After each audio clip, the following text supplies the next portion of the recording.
If you could improve your meetings drastically by making one small change, would you do it?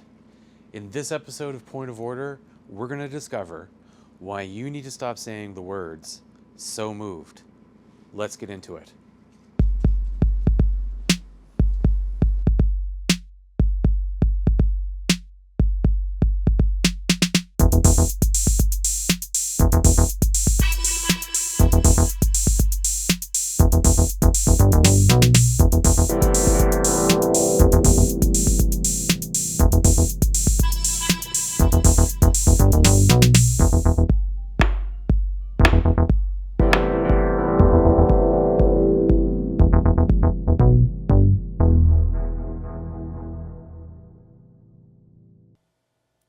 Hey there, welcome to this episode of Point of Order.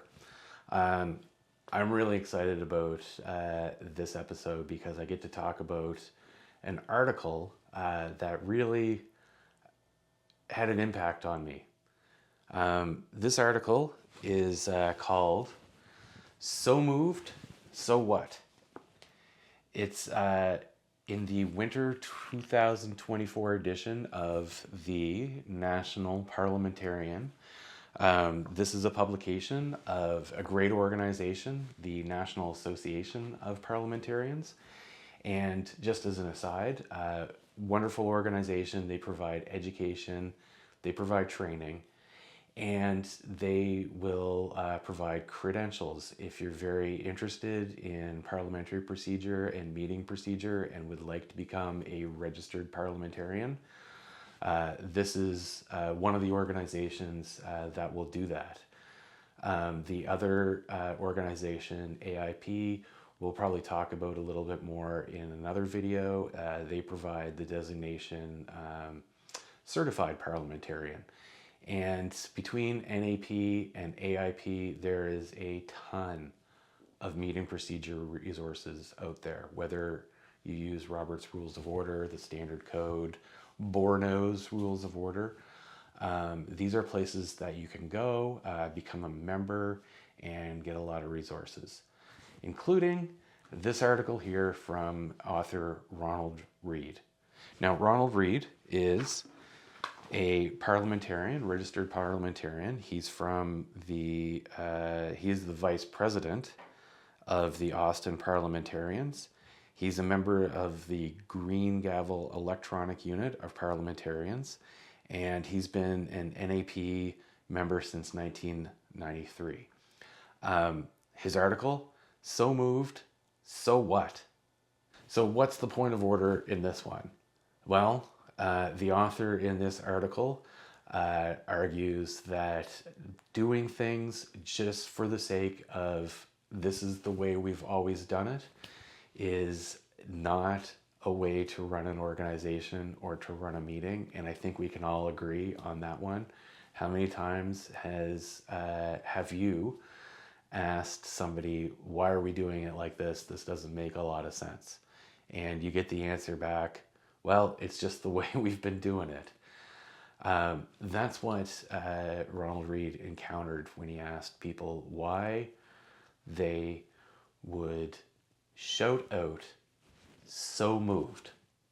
This one is near and dear to my heart because I see this in organizations all the time. Here's the scenario. You're having a freewheeling discussion. It's a debate on some broad issue. Everybody is really engaged in the subject, and then somebody hears something they like, and they shout out, "So moved."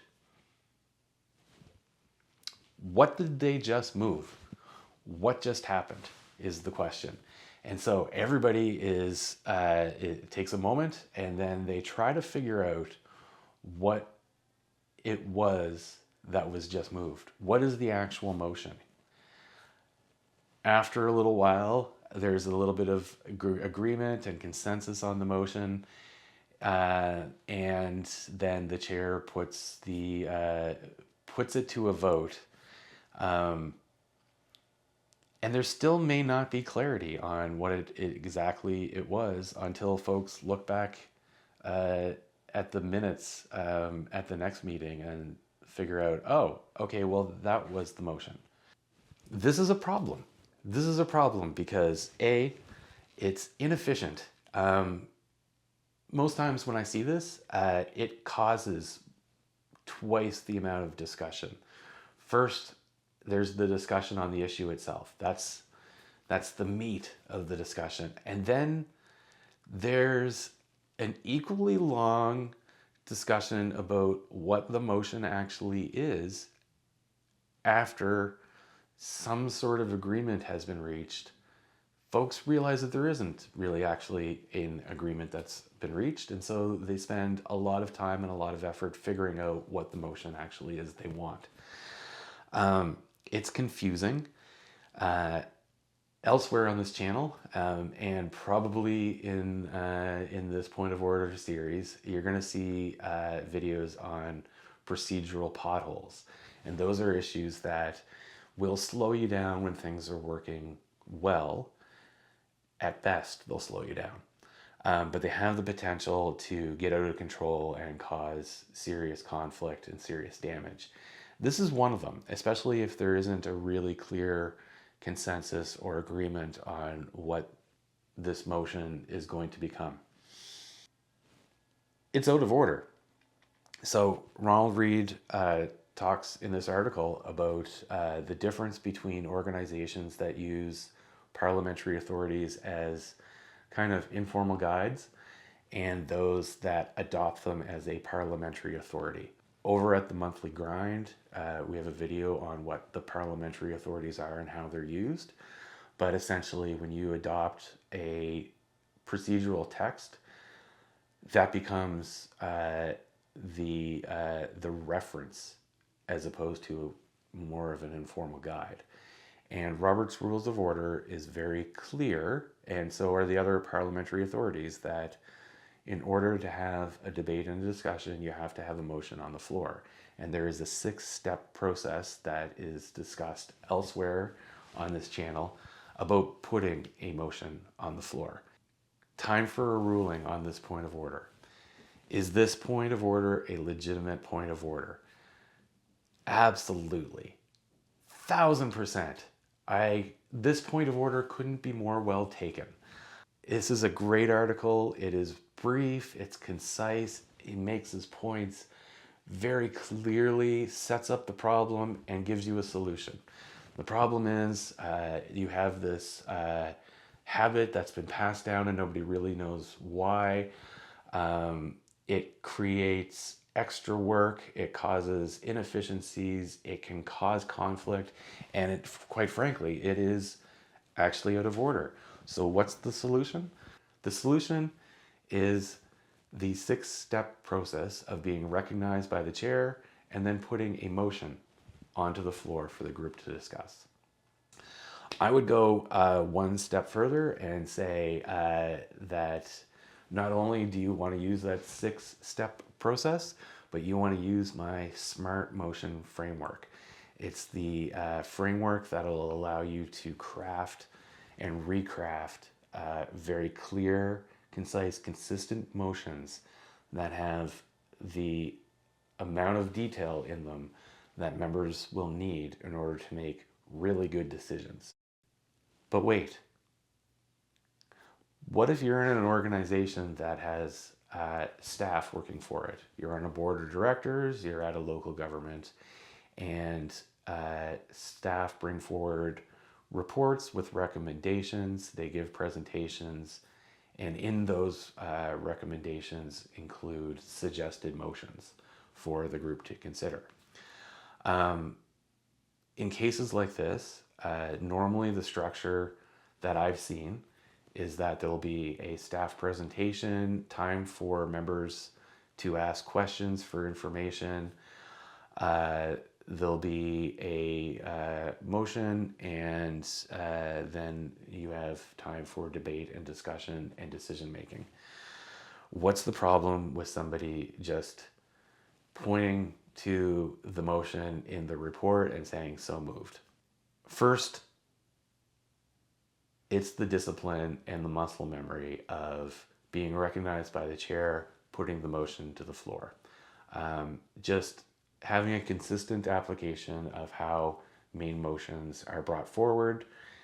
There is no harm in that. In fact, it's a really good way to build meeting memory, kind of like muscle memory. Second, it creates a really bright line in between the time for questions and answers that may involve staff and the debate, discussion, and decision portion that don't involve staff, that involve the membership coming to a decision.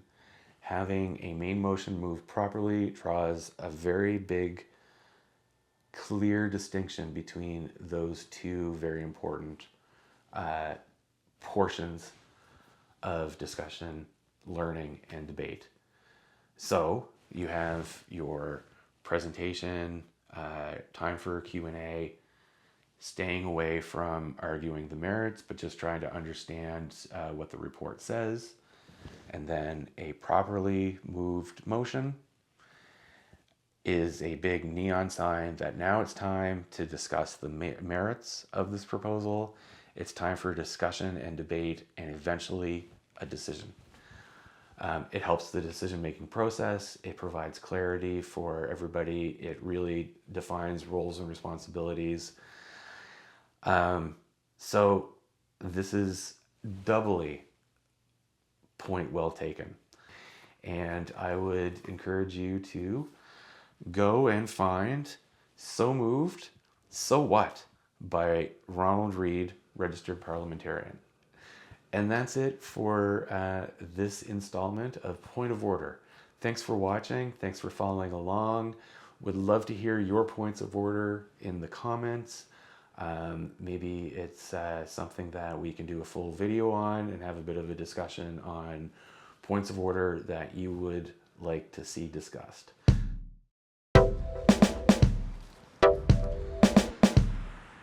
Meeting adjourned. Now why not check out one of these two videos, and I'll see you next time.